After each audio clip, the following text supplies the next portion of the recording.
I bet say he almost pressed the button live, Dan, while I was still on the screen. All right, but so do you hear Kendra and Dan? Go ahead. Oh, hello. I'm here. Check 1 2. Check 1 2. 1 2 3. 1 2 3. Okay, do you hear them? The audio good? I think it's behind a bit. So I'll have to wait a second. Yeah. Yep, I can hear. Okay. All right. Lorenzo, wait till you see me go off screen and you see once you see the cover shot you sent me on the screen. Yeah. Then go live. Sounds good. All right. Thank you, sir. Thanks. And then give us your bachelor thoughts. All right. You two ready? Y'all good? Yeah, I'm not watching. Lorenzo. Oh, he is. I just started watching Love Island. So. Yes, that's what I want to hear.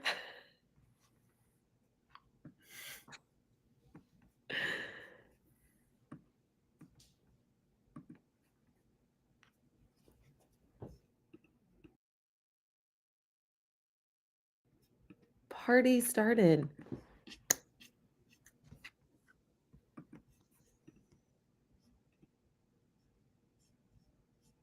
Thank you guys for joining us today. I'm Kendra Douglas, that's Dan Savage, and welcome to the Orlando Magic pregame show presented by AdventHealth. We're going to get you ready for all the Summer League activities, Summer League madness that's going on in Vegas right now. Magic, they're 2-0 right now, and they had a great showing in their first game. Second one, though, a little iffy, but they made a huge comeback. Dan, what did you like what were your immediate takeaways from that game?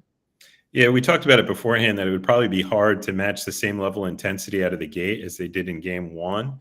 But what you like about it is they never quit. And, we've seen the Magic so many times throughout the course of the season and the regular season be a team that battles back no matter the circumstances. And despite a double-digit second half deficit, they fought very hard, came back, and played start to finish. And that's important lessons for a lot of these young guys who are getting embraced into the Magic culture, whether it be with Orlando or with their G League team. They like to set the same type of standard, and it already seems like these guys are buying into it.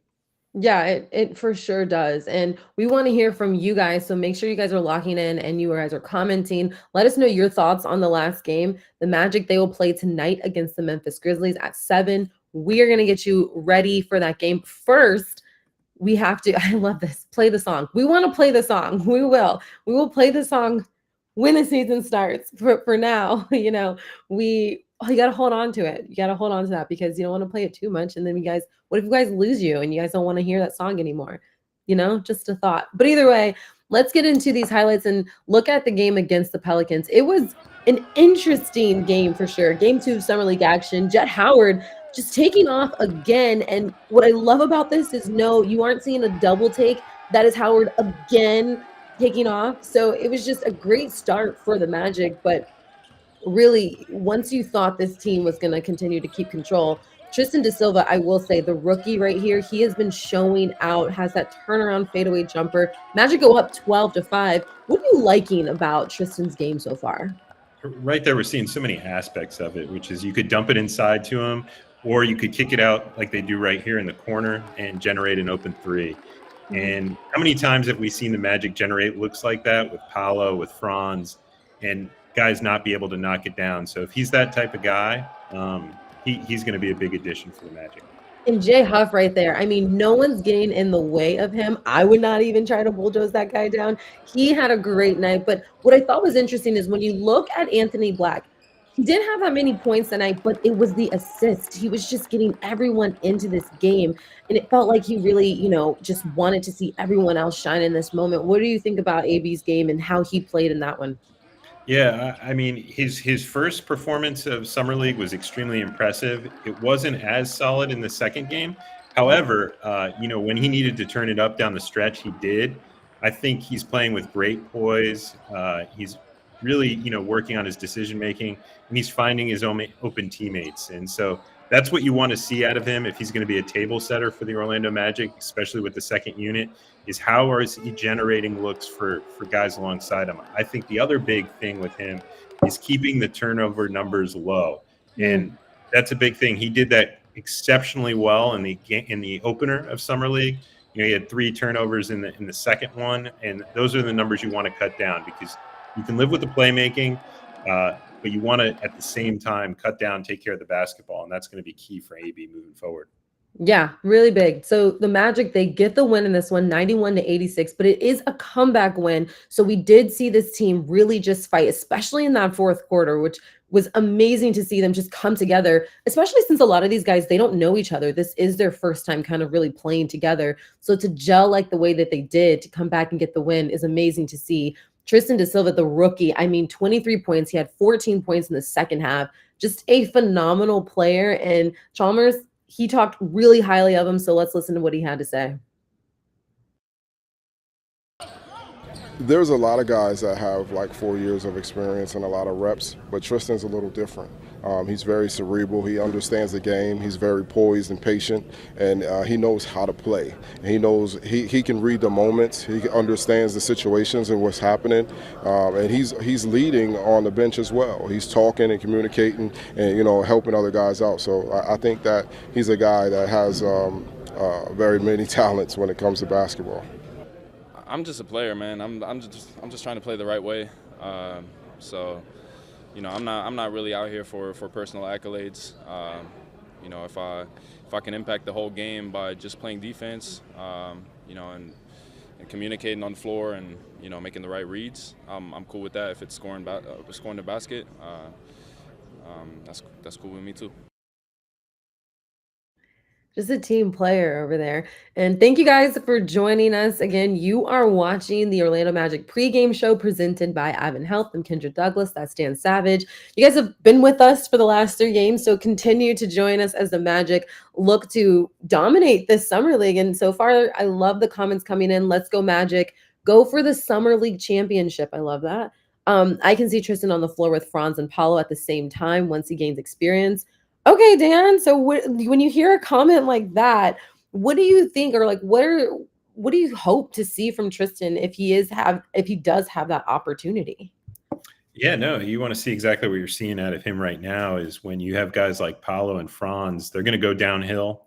They're going to generate kick out opportunities, and you want guys around them who can either secondary play make or at the same time knock down those open shots. And he's so far through his 2 Summer League shown is exceptional in both of those areas. And I think what we've also seen out of him is some versatility. We saw the post up down there. At the same time, he's willing to get downhill and attack. He's tough.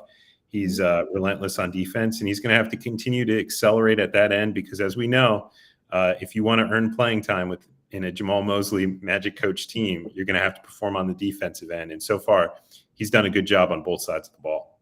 Yeah, I love this comment from Desmond where he says, I used to be a ball boy for the Clippers and Chalmers gave him his shoes when he played. That's so cool. Like, that's neat. Chalmers doing a great job with this team, I feel like. Is it cool to kind of see him, be like in this position and be able to really like see the guys take off as well? Yeah, I mean, as you interview Lionel on the sidelines and as he's getting ready, just a really good guy. A lot of people don't realize, he was drafted by the Clippers, played in 5 different spots overseas, 5 different countries. So he's really well-versed in the game. And the good part about Mosley's coaching staff is they work so hand in hand, whether it's him or the guys in Osceola.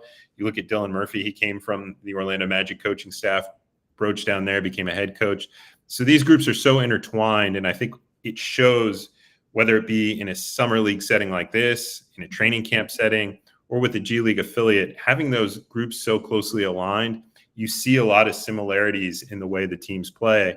And then at the same time, when guys like Kevin Tiller, who's the GM of the Osceola Magic, and Trent Pennington, who's the assistant GM, when they're out scouting guys that they want to add to the Orlando Magic summer league team and guys that they want for Osceola, they're looking for guys who could shine for both and be a pipeline. So you see a lot of synergy with the Magic top to bottom, and that can't happen unless the basketball operations staff, the coaching staff, et cetera, are all on the same page. And this Magic organization, especially since Jeff Weltman has arrived, has been exceptional at that.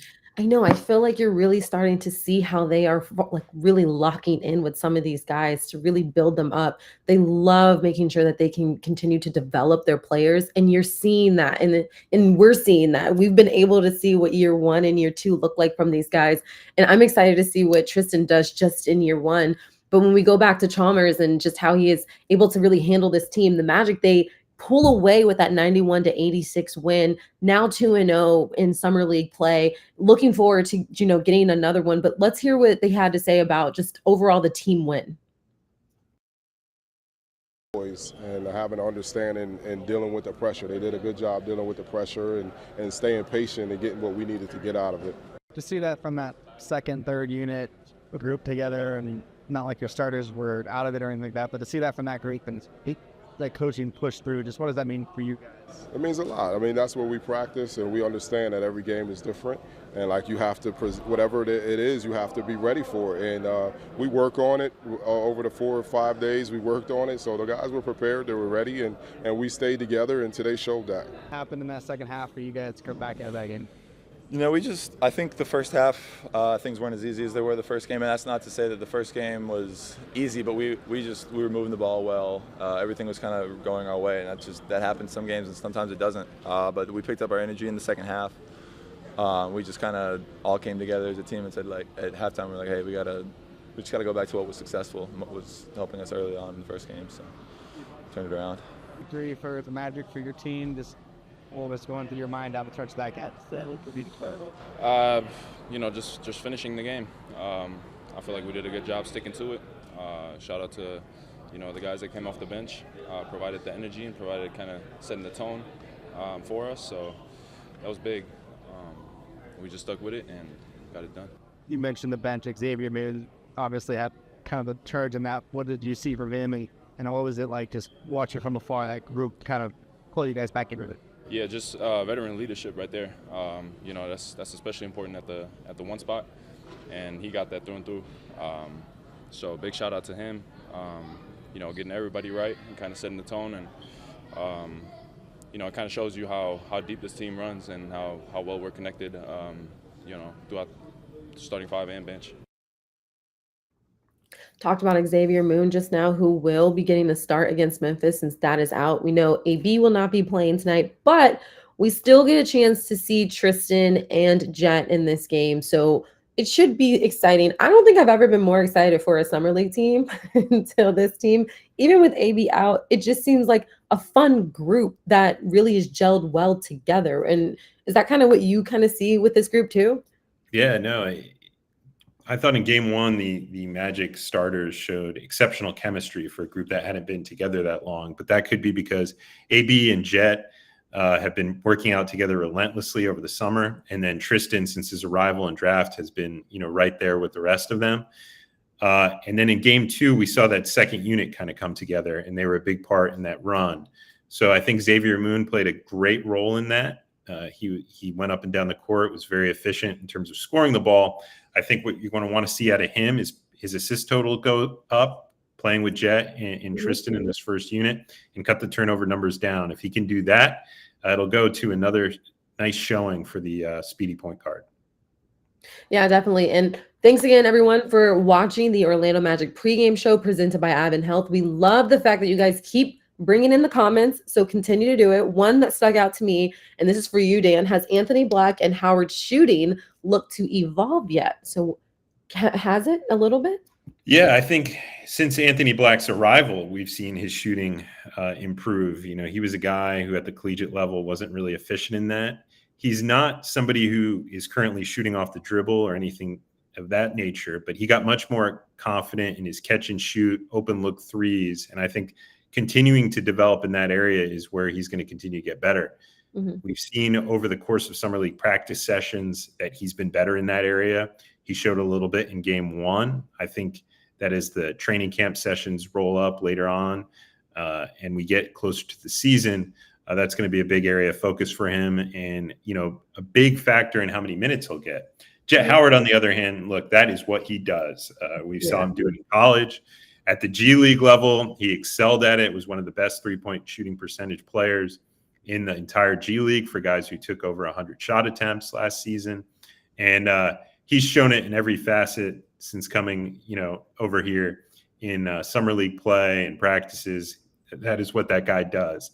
I think for him, in terms of playing time, the big determining factor is how is he going to do on the defensive end. If he can get that down, play good, solid team defense, as well as one-on-one defense, he's going to get opportunities with that second unit. And so far, I like what he's shown in these summer league sessions. He's got to continue to improve that area, lock in, and I think he could be a big answer to what the Magic need from a shooting perspective.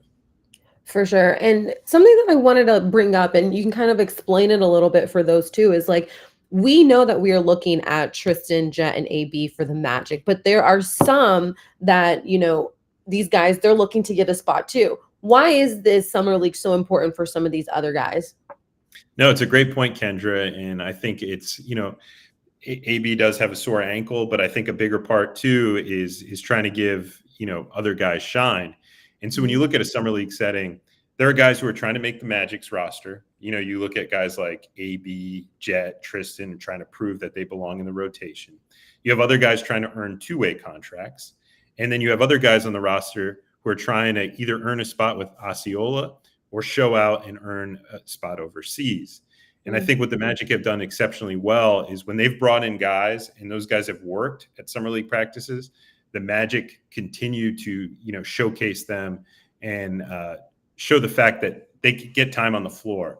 And I think that's been a big factor, whereas like the Magic have been able to get some high profile guys who have had multiple opportunities. You look at a guy like Jay Huff, he was in demand coming into a summer league setting. A guy like Jared Culver, their agents are willing to bring them to Orlando because they know they'll get a chance to shine. And so as we get later and later in these summer league settings, I think guys you haven't seen take the floor are going to continue to get time and shine and prove that they belong at some level to continue their basketball careers. So summer league's all about that. And I think as important as the game settings are the practice sessions and giving the coaches an opportunity to work through things with these guys. And it's been a great week, both in Las Vegas and prior to that back in Orlando for those.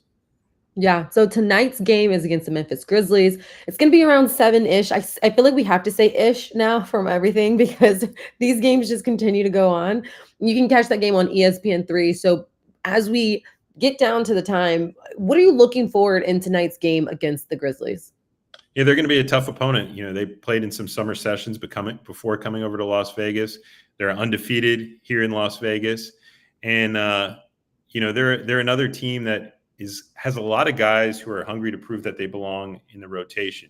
The Grizzlies had a down year last year, but with Ja Morant, hopefully back healthy, they could be a team that, quickly improves in the Western Conference standings. And they have some spots in their rotation that they're looking to fill. And so if you're a guy on their summer league roster, you're trying to get a two-way, you're trying to get into that rotation or earn a spot on their G League team to prove that you belong there. So they have a lot of hungry guys. I was hoping that we could get to see the college phenom Zach Edey, but he will once again be out tonight with a sore ankle. I really would like to see that matchup with him and Jay Huff. It would be a good test for both of them, both from Memphis's perspective. You're trying to get a big guy who could prove he could work down low. And then, it would give a great opportunity for Jay Huff to show how he could defend the rim. So I was hoping we get to see that matchup, but, maybe it'll be one of the go-arounds we'll see during a G League session this year. Maybe, hopefully, because I too would have loved to see that. So Desmond, who just asked if you're going to see Zach Edey, no, not tonight. But also don't forget, you can watch this game not just on ESPN3, but on Bally Sports as well. So you have more options to watch this. If you guys missed Bally Sports, here's your opportunity. Now you guys get to watch that. Should be a really, really good game. I'm excited for this Magic squad because I feel like they are gelling very well. It would be cool to continue to see them just excel in the summer league play. And I think it also just helps out with our, seeing Tristan and Jet and AB and all these guys get ready for the upcoming season. Final thoughts before we head out. And Magic fans, thank you again for locking in with us and making all these comments and continuing the conversation with us. Final thoughts, Dan. I think for me, what you want to see is, we don't know how many more times that they're going to put Jet and Tristan out there in a summer league setting before they give other guys opportunity. So if those two guys can just continue to build with where they left off, I think that's going to be the best thing for the Orlando Magic's rotation. And for the other guys, can I lock in from the jump? If they learned anything from that Pelicans performance is just because you get off to a hot start doesn't mean that the other team's going to quit. You have guys up and down that roster that are looking to prove that they belong. So the Magic have to keep their foot on the gas, and we'll see if they learn from that second game. Things had gone so easy for them, both in game 1 and the start of game 2. So if they can learn that lesson, I think that'll be big, because this is a tough Memphis team, and they're going to have to be engaged from start to finish. Sure will. Oh my God, I love the kapaya. Oh, I miss JT. Look, we're almost there to the season where we can have more kapayas and we can have play the song. Bear with us, Magic fans. We're almost there. I miss it too. What would be on Kendra's corner today? What would be Kendra's corner? What would be on Kendra's corner today? Kendra's corner would probably be, I don't know. We saw the guys, they were in the pool, like having a good time and enjoying themselves. That would probably be Kendra's corner. I'd ask them probably like, what was it like with the team bonding? So we're almost there. We're almost going to get Kendra's corner. We're almost going to get the kapayas. We're almost going to get play the song. I miss it. Dan, I know you probably miss it. Absolutely. The season's almost here. But thank you guys so much for watching our pregame show presented by AdventHealth. I'm Kendra Douglas. That's Dan Savage. The Magic take on the Memphis Grizzlies tonight. You can catch that game again on ESPN3 or Bally Sports.